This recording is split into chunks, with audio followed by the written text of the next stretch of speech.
কোন ক্লাবের সমর্থক আপনি? বার্সেলোনা, তাই না? আহা, রাগ করবেন না, বুঝতে পেরেছি, রিয়াল মাদ্রিদ না। ক্রিস্টিয়ানো রোনালদো যে দলে যায় সেই দলের সাপোর্টার, মানে জুভেন্টাসের সাপোর্টার। অথবা এমন হতে পারে আপনি পপুলার চয়েসের ধার ধারেন না, আপনি ম্যানচেস্টার সিটি সাপোর্ট করেন, অথবা বায়ার্ন মিউনিখ, অ্যাটলেটিকো মাদ্রিদ, পিএসজির। তা আপনার প্রিয় ক্লাব কি এই মৌসুমের চ্যাম্পিয়ন্স লিগ জিততে পারবে? চ্যাম্পিয়ন্স লিগের এই রেস্ট অফ দ্য সিজনের নিয়ম কানুন যে বদলে গেছে সেটা কি আপনি জানেন? আমি নোমান মোহাম্মদ, আজকে নট আউট নোমানে চ্যাম্পিয়ন্স লিগ নিয়েই আলোচনা করব।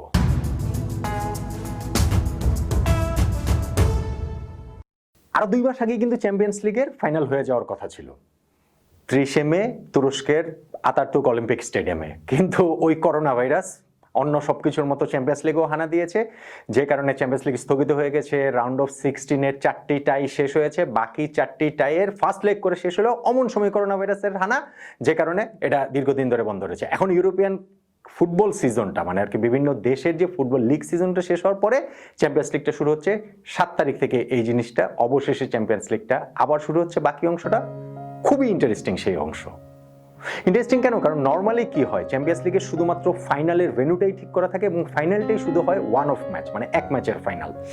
বাকি সবগুলো, সেটা গ্রুপ পর্বের সবগুলো খেলাতেও আপনার নিজেদের মাঠে খেলতে হয়, প্রতিপক্ষের মাঠে খেলতে হয়, হোম এন্ড অ্যাওয়ে। নকআউট পর্বের round of 16, quarter final, semifinal সব জায়গাতে হোম এন্ড অ্যাওয়েতে খেলতে হবে। মানে প্রত্যেকটা ক্লাব নিজেদের মাঠেও খেলবে, প্রতিপক্ষের মাঠেও খেলবে। কিন্তু এবার এসে যেহেতু এই করোনা ভাইরাসের কারণে সময়টা যেহেতু সংকুচিত হয়ে গেছে, এবার এই বাকি ম্যাচগুলো চ্যাম্পিয়ন্স লিগের, ইনফ্যাক্ট যে রাউন্ড অফ 16 যে 4টা টাইয়ের সেকেন্ড লেগ বাকি রয়েছে সেটা আগের নিয়মই হবে, কিন্তু কোয়ার্টার ফাইনাল, সেমিফাইনাল, ফাইনাল সবগুলো ম্যাচ হবে হচ্ছে গিয়ে one of match, direct knockout, কোনো হোম অ্যাওয়ে কোনো কিছু না। এবং সবগুলি ম্যাচই হবে পর্তুগাল শহরে, পর্তুগাল দেশের হচ্ছে গিয়ে জাস্ট 2টা মাত্র স্টেডিয়ামের মধ্যে। সো এটা কিন্তু জিনিসটা খুব ইন্টারেস্টিং। যেমন 7-8 তারিখে ওই রাউন্ড অফ 16-এর বাকি টাইগুলো হবে, তারপরে 12, 13, 14, 15 এই 4 দিন হবে কোয়ার্টার ফাইনাল, 16-17 গ্যাপ দিয়ে 18, 19 হবে সেমিফাইনাল, 20, 21, 22 গ্যাপ দিয়ে 23 তারিখে হবে ফাইনাল। একদম 2.5 সপ্তাহের একটা ফুটবল ধামাকা। এখন যেহেতু এই চ্যাম্পিয়ন্স লিগের ফাইনাল পর্বটা, চূড়ান্ত পর্বটা স্বাস্থ্যবিধি মেনে হবে, দর্শক শূন্য স্টেডিয়ামে হবে, সব ঠিক আছে, কিন্তু হবে যেহেতু পর্তুগালে, ক্রিস্টিয়ানো রোনালদোর একটা বাড়তি মোটিভেশন থাকবে নিজের দেশে চ্যাম্পিয়ন্স লিগ জেতার ব্যাপারে জুভেন্টাসকে নিয়ে। আবার লিওনেল মেসিরও কি মোটিভেশন থাকবে না?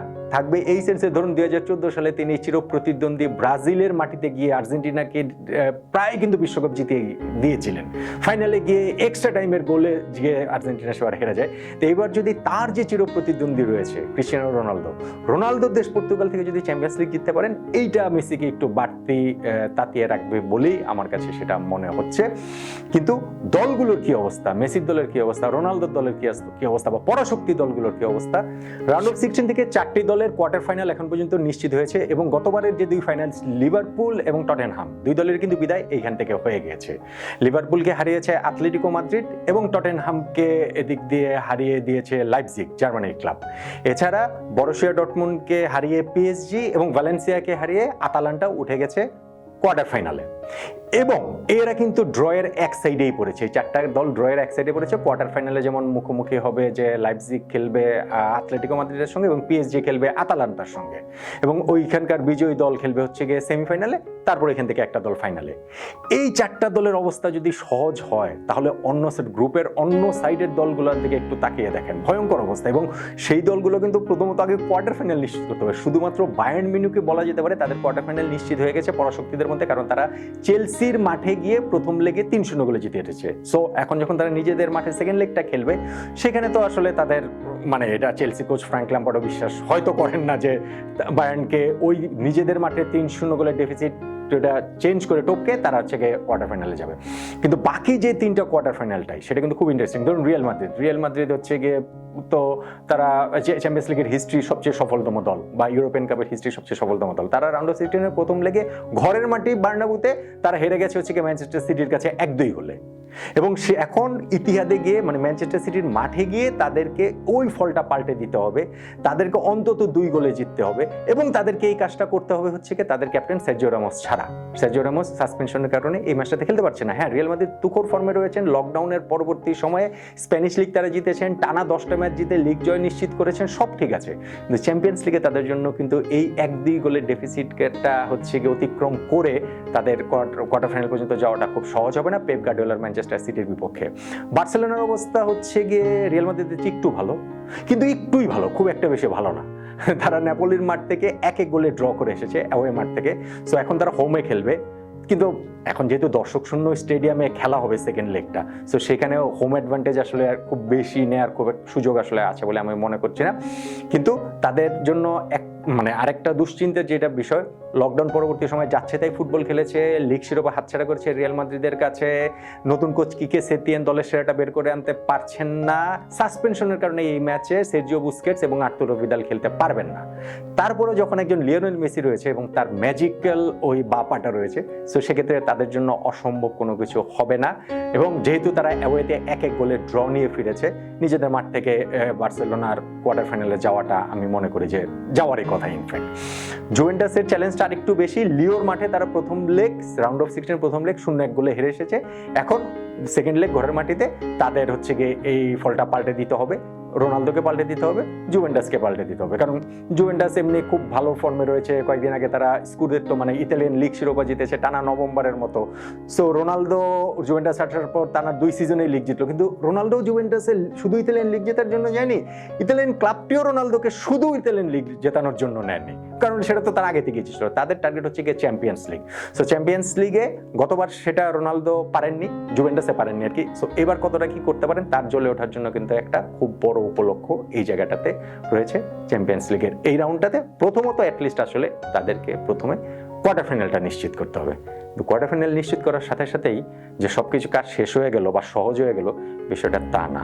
এই দলগুলোর জন্য সামনের পথ চলাটা আরো অনেক বেশি কঠিন।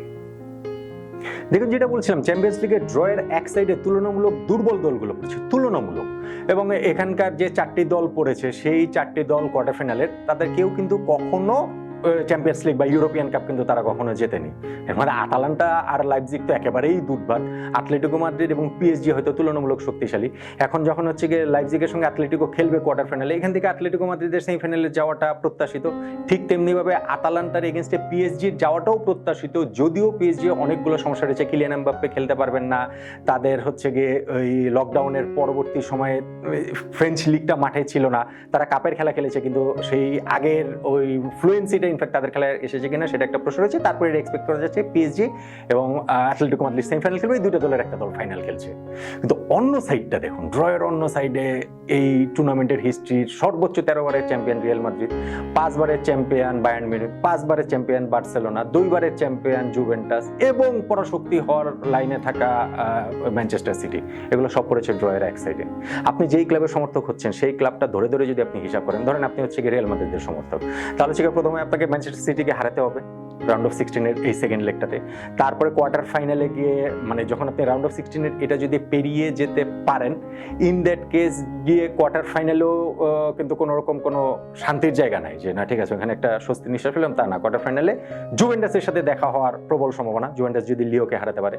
তারপরেও কি শান্তির জায়গা আছে? সেমিফাইনালে গিয়ে দেখা হবে হয় বায়ার্ন মিউনিখ অথবা বার্সেলোনার সঙ্গে, তারপরে যে ফাইনালে আতলেটিকো অথবা পিএসজি, ফাইনালে তুলনামূলক সহজ প্রতিপক্ষ করবে।